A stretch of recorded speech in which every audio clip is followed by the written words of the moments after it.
अच्छा, हमारे लिसनर ने जो दस्तावेज और नोट्स भेजे हैं उनमें एक लाइन पढ़कर मैं सच में रुक गई। कौन सी? उसमें लिखा है कि बिहार सिर्फ एक राज्य नहीं है बल्कि एक जीती जागती सभ्यता है। अच्छा। एक ऐसी जगह जहां साम्राज्य बने, ज्ञान की मशाल जली और लोकतंत्र ने पहली सांस ली। मतलब सुनने में कितना भारी लगता है ना? भारी है पर उसमें सच्चाई भी है। अक्सर जब हम बिहार के बारे में सोचते हैं तो हमारे दिमाग में आज की तस्वीर आती है। हाँ। पर इन दस्तावेजों की खास बात यह है कि ये हमें हजारों साल पीछे ले जाते हैं और दिखाते हैं कि ये जमीन हमेशा से विचारों का केंद्र रही है। बिल्कुल। और आज हमारा मिशन भी यही है, इन स्रोतों के जरिए, जिसमें बिहार साम्राज्य, विश्वविद्यालय और पहला गणतंत्र वाला दस्तावेज है और कुछ और नोट्स हैं। इनके जरिए हम बिहार की उन कहानियों की गहराई में उतरेंगे और कुछ चीजें तो ऐसी हैं जिन पर यकीन करना ही मुश्किल है। जैसे एक यूनिवर्सिटी जिसकी लाइब्रेरी 3 महीने तक जलती रही। हाँ, या फिर वो जगह जहां दुनिया में पहली बार जनता ने अपना नेता खुद चुना। सही बात है। ये बातें आज भी कितनी मॉडर्न लगती हैं। और ये सिर्फ बड़ी बड़ी बातें नहीं है। हाँ। हम मतलब रोजमर्रा की चीजों पर भी बात करेंगे। जैसे एक साधारण सा खाना जो आज ग्लोबल बन चुका है, और एक आंदोलन जिसने एक वकील को महात्मा बना दिया। तो चलिए इसे जरा खोलकर समझते हैं। जरूर। शुरुआत करते हैं ज्ञान और शिक्षा के उस केंद्र से जिसे सोर्स में दुनिया की पहली सुपर यूनिवर्सिटी कहा गया है, नालंदा। नालंदा के बारे में मैंने पढ़ा तो है, लेकिन इन नोट्स में जो जानकारी है वो कमाल की है। इसे दुनिया की पहली रेजिडेंशियल यूनिवर्सिटी कहा गया है। बिल्कुल। मतलब आज की तरह हॉस्टल वाला कॉन्सेप्ट वहाँ हजारों साल पहले था। यहाँ सिर्फ भारत से ही नहीं, चीन, तिब्बत, कोरिया, कहाँ से लोग पढ़ने आते थे। ये तो उस जमाने का हार्वर्ड या ऑक्सफोर्ड था एक तरह से। उससे भी ज्यादा शायद। हार्वर्ड या ऑक्सफोर्ड से भी कहीं ज्यादा। सोचिए, उस जमाने में एडमिशन के लिए एक बहुत मुश्किल एंट्रेंस एग्जाम होता था। अच्छा। कहते हैं कि 10 में से सिर्फ 2 या 3 लोग ही उसे पास कर पाते थे। और यहाँ सिर्फ धर्म की पढ़ाई नहीं होती थी। नहीं। यहाँ खगोल विज्ञान, चिकित्सा, गणित, तर्कशास्त्र, दर्शन, न जाने क्या क्या पढ़ाया जाता था।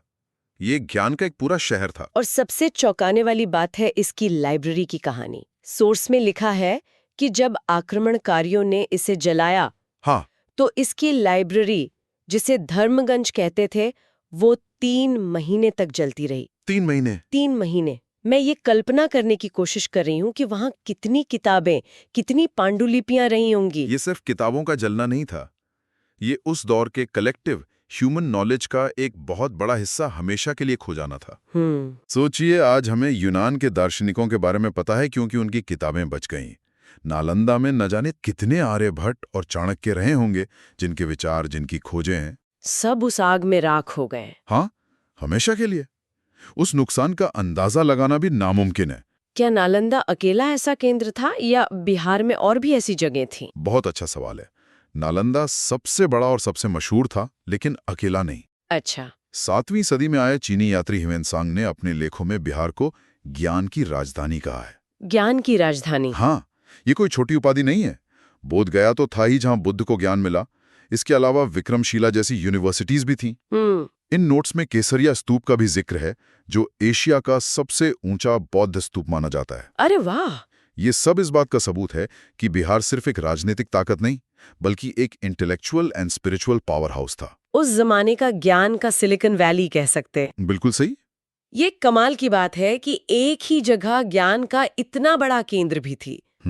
लेकिन मुझे ये सोचकर हैरानी होती है कि जहां इतने विद्वान और ज्ञानी लोग थे, वहां का राजनीतिक माहौल कैसा रहा होगा? ये सवाल बिल्कुल सही जगह पर है। क्या वहां भी सब कुछ इतना ही उन्नत था? राजनीति के मामले में भी बिहार में 2 बिल्कुल अलग-अलग और क्रांतिकारी प्रयोग एक साथ चल रहे थे। एक साथ? हाँ, एक तरफ लोकतंत्र की पहली आहट थी, तो दूसरी तरफ एक साम्राज्य की ताकतवर हुकूमत। इन नोट्स में एक नाम बार बार आता है, वैशाली। और इसे विश्व का पहला गणतंत्र कहा गया है। मतलब आज से करीबन 2500 साल पहले, जब दुनिया में हर जगह राजा का बेटा राजा बन रहा था, हाँ, तब वैशाली में लोग अपने शासक चुन रहे थे।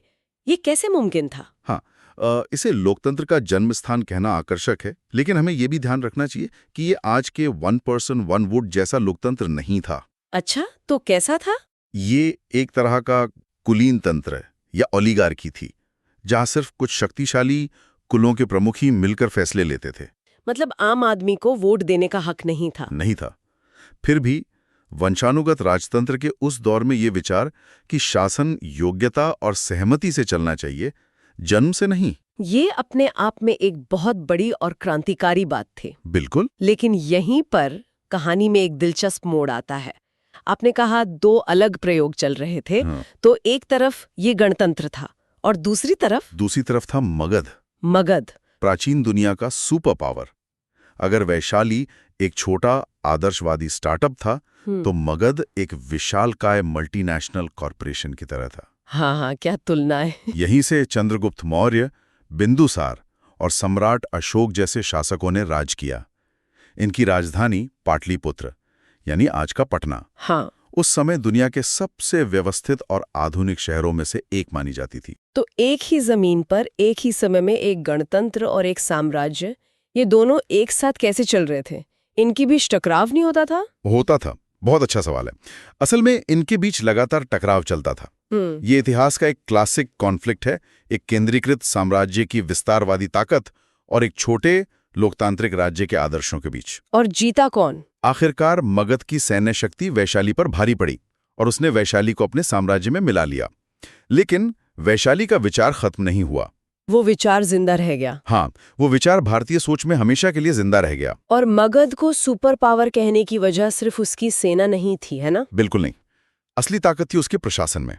चाणक्य ने यहीं पर अर्थशास्त्र लिखा था। हाँ, अर्थशास्त्र, जो आज भी गवर्नेंस और स्टेटक्राफ्ट का एक क्लासिक माना जाता है।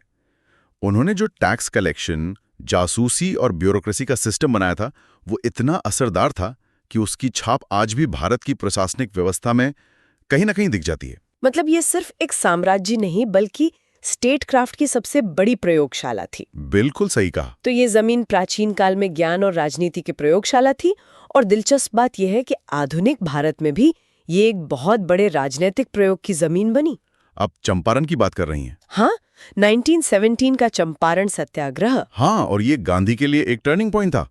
दक्षिण अफ्रीका में उन्होंने सत्याग्रह का प्रयोग किया था, लेकिन भारत की जमीन पर, भारत के लोगों के साथ। ये उनका पहला बड़ा आंदोलन था। हाँ, पहला बड़ा और सफल आंदोलन।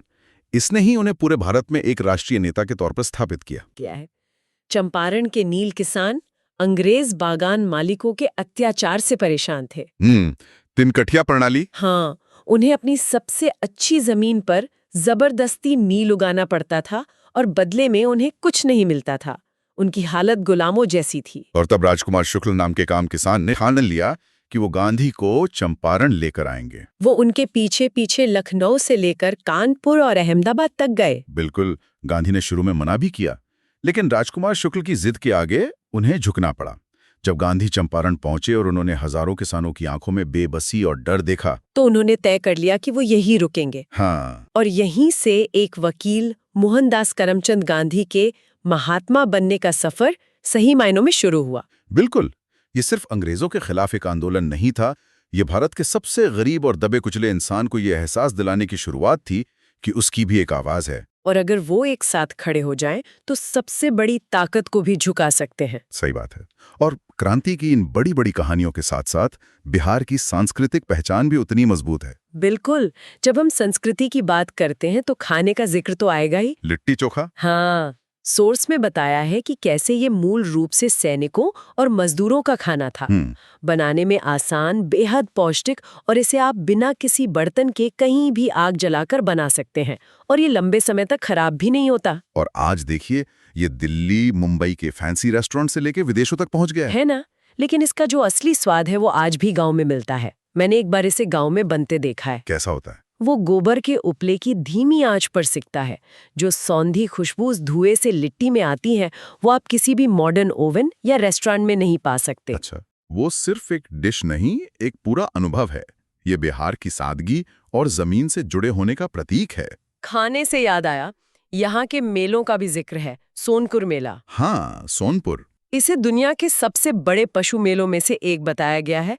और एक मजेदार बात ये लिखी है कि प्राचीन काल में चंद्रगुप्त मौर्य अपनी सेना के लिए हाथी और घोड़े यहीं से खरीदते थे। सोचिए, ये परंपरा कितनी पुरानी है। हजारों साल। ये मेला सिर्फ जानवरों की खरीद बिक्री की जगह नहीं है। ये बिहार के ग्रामीण जीवन, उसकी अर्थव्यवस्था और उसकी परंपराओं का एक जीता जागता म्यूजियम है। और मिथिला पेंटिंग? अरे मिथिला पेंटिंग की अद्भुत कला है जो अब पूरी दुनिया में मशहूर है। छठ पूजा की गहरी आस्था है जो बिहार की पहचान बन चुकी है। और भोजपुरी संगीत की जीवंतता। हाँ, ये सब मिलकर बिहार की एक बहुत रंगीन तस्वीर बनाते हैं। इन सब ऐतिहासिक तथ्यों और सांस्कृतिक चीजों के बीच नोट्स में एक अजीब सी कहानी का जिक्र है। कौन सी? बेतिया के पास एक खूनी तालाब के बारे में। कहानी है कि इस तालाब में गुलाब का फूल डालने पर पानी का रंग लाल हो जाता है। ये थोड़ा अजीब नहीं लगता? लगता है, लेकिन यही तो किसी भी जगह के पहचान को और गहरा बनाता है।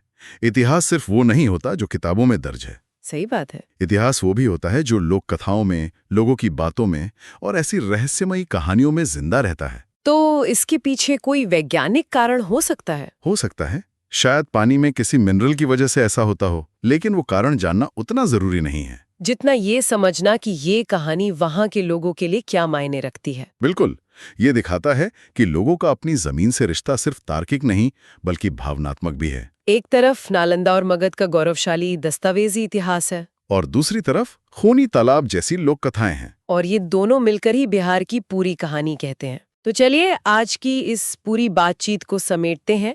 हमने देखा कि बिहार वो जमीन है जहां नालंदा जैसे सुपर यूनिवर्सिटी ने दुनिया को ज्ञान दिया और वैशाली जैसे गणतंत्र ने दुनिया को लोकतंत्र का पहला पाठ पढ़ाया। हमने ये भी समझा कि कैसे इसी जमीन से मगध जैसा शक्तिशाली साम्राज्य उठा जिसने प्रशासन और स्टेट क्राफ्ट के ऐसे नियम बनाए जो आज भी प्रासंगिक हैं। और आधुनिक भारत में इसी धरती ने चंपारण सत्याग्रह के रूप में आजादी की लड़ाई को एक नई दिशा दी। तो ये साम्राज्यों और लोकतंत्र का, प्राचीन ज्ञान और आधुनिक क्रांति का एक अद्भुत संगम है। बिल्कुल। लिट्टी चोखा के जायके से लेकर मिथिला पेंटिंग के रंगों तक हर चीज में गहरी कहानी छिपी है। और जो सबसे जरूरी बात इन स्रोतों से निकल कर आती है वो ये है कि बिहार का इतिहास सिर्फ म्यूजियम में रखने वाली चीज नहीं है। ये एक जीवित विरासत है। यहाँ के लोगों के संघर्ष में, उनकी कला में, उनके त्योहारों में ये इतिहास आज भी सांस लेता है। इसकी कहानियां आज भी उतनी ही प्रासंगिक है। तो आज की इस चर्चा को हम एक सवाल के साथ खत्म करते हैं।